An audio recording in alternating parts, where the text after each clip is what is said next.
Amigos e amigas, hoje eu quero começar o nosso bate-papo com uma pergunta. Seria o Brasil uma república ou uma capitania hereditária?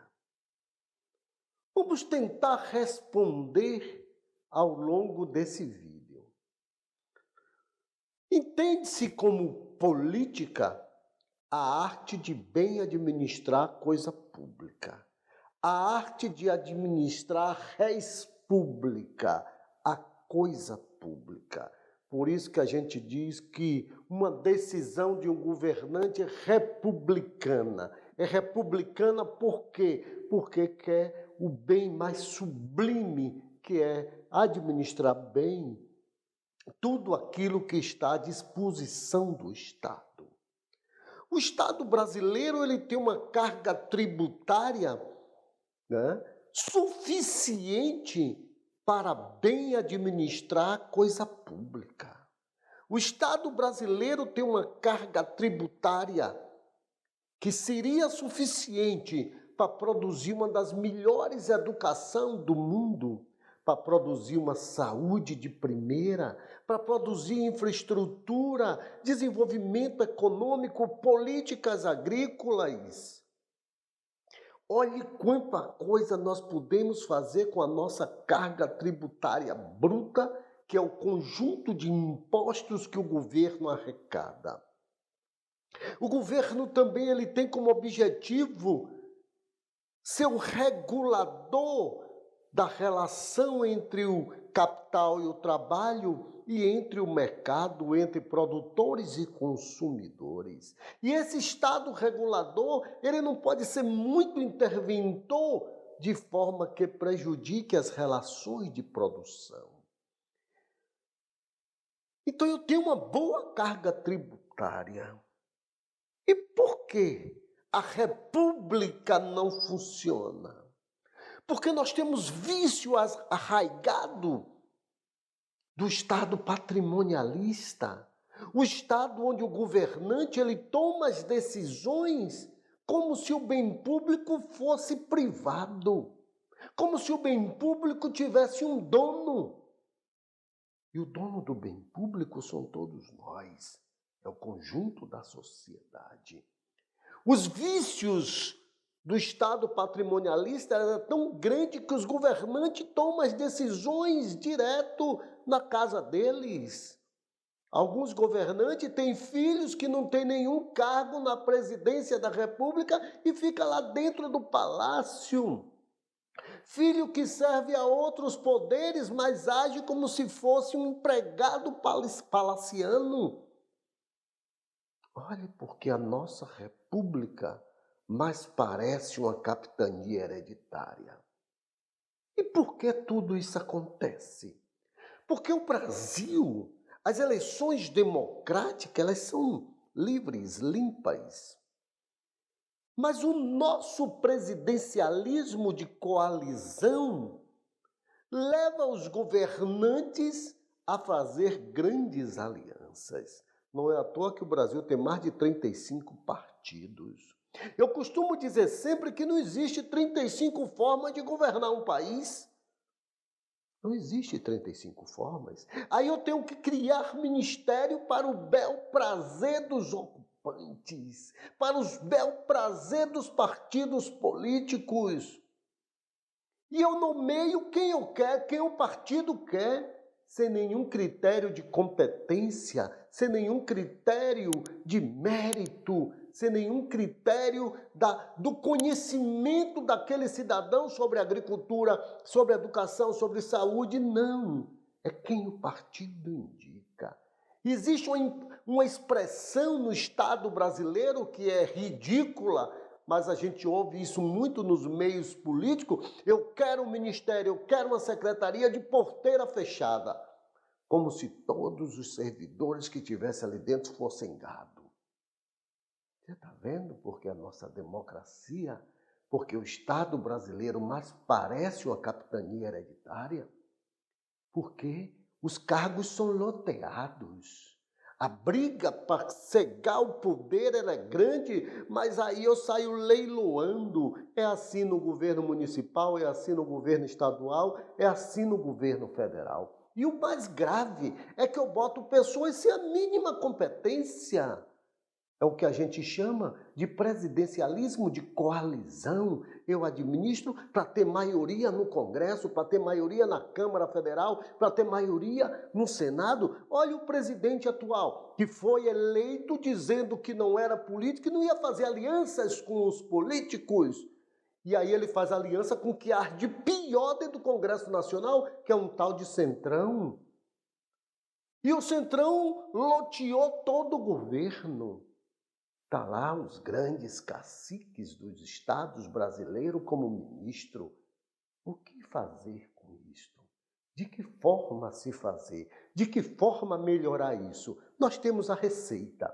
Meus amigos, a solução para isto, a grande solução, é que os governantes exijam dos partidos pessoas preparadas intelectualmente, tecnicamente, que conheçam o mínimo da pasta que ele vai ocupar e que não seja apenas leiloado de qualquer forma. Nós precisamos dar salto de qualidade. Nós precisamos mostrar, criar políticas públicas dentro dos ministérios que atenda às grandes demandas sociais e que as demandas sociais, elas não são ad eterna. As demandas sociais, elas existem, eu atendo a demanda e ela não é para existir eternamente. Eu vou levar a vida inteira combatendo a fome, a miséria, o analfabetismo? Eu não vou. Vai ter uma hora que tudo isso tem que cessar. Eu não vou levar a vida toda com a pandemia. Eu tenho que buscar as soluções da cura. Está vendo? A demanda ela existe, o governante está ali para atender aquela demanda e ela ser extinta. A demanda não pode durar ad eterno. A demanda tem data. Todo projeto do governo, todo programa, toda política pública, ela tem data de início e data de fim. Toda política pública ela tem a etapa de preparação da política pública, de implementação da política pública, de execução da política pública e de análise dos resultados. Se a política pública não deu resultado, eu volto, eu melhoro a forma de atuar na política pública até que ela dê resultado. Porque a política pública que não atende à demanda social, que não atende os resultados esperados, você está jogando dinheiro público na lata do lixo. E o dinheiro público não é para jogar na lata do lixo. O dinheiro público é para resolver as grandes questões da sociedade brasileira. Observem só. No Brasil, existem famílias de médicos, de artistas, de cantores, de músicos, né? De atores de teatro, de cinema, de televisão. Mas no Brasil também existe a família dos políticos. E é isso que eu digo que o Brasil é muito parecido com a capitania hereditária. Contem no dedo de vocês quantos senadores no seu estado têm um filho deputado? Né? Quantos senadores têm filho prefeito? Deputados estados federais sem nenhum preparo, ainda elege o filho também sem nenhum preparo. Filho de um prefeito de uma cidade grande elege, ou o pai de um prefeito de uma cidade grande elege o filho deputado sem nenhum preparo. Porque eu costumo dizer que a única atividade do mundo em que as pessoas pensam que não precisa de nenhum preparo para exercer esta profissão é a política. As pessoas pensam que pode entrar porque é filho de fulano, de Beltrano, e entra na política e passa 4 anos de mandato na Assembleia Legislativa sem fazer um discurso, sem fazer uma defesa de absolutamente nada. Passa 4 anos na Câmara Federal sem fazer nada, absolutamente nada, a não ser esperar mais 4 anos para ir buscar o voto novamente. Você está vendo como é a capitania hereditária? Eu vou colocando os meus. Não precisa fazer muita coisa, não. Não precisa trabalhar, não. Não precisa ter grandes ideias. É apenas o cargo que ele está ali para exercer. E exercer as influências. Buscar o seu quinhão da grande massa de recursos dos governos municipal, estadual e o governo federal. Então a gente precisa melhorar essa situação. Nós precisamos de políticos com grandes ideias. Nós precisamos de estadistas, porque o que nós temos hoje no Brasil é um bando de políticos sem nenhum tipo de liderança. A liderança, às vezes, perniciosa, a liderança nefasta. Nós precisamos de político que pense a sociedade e não um bando de pessoas sem ideias, sem ideais para conduzir a nação brasileira e conduzir os grandes problemas da sociedade brasileira. E quem nos salvará dessas trevas? Quem vai trazer esses novos atores sociais para se envolver na política? Por isso que eu conclamo toda a sociedade brasileira a voltar para a política, a debater a política, a ingressar nas fileiras dos partidos políticos para ser líder.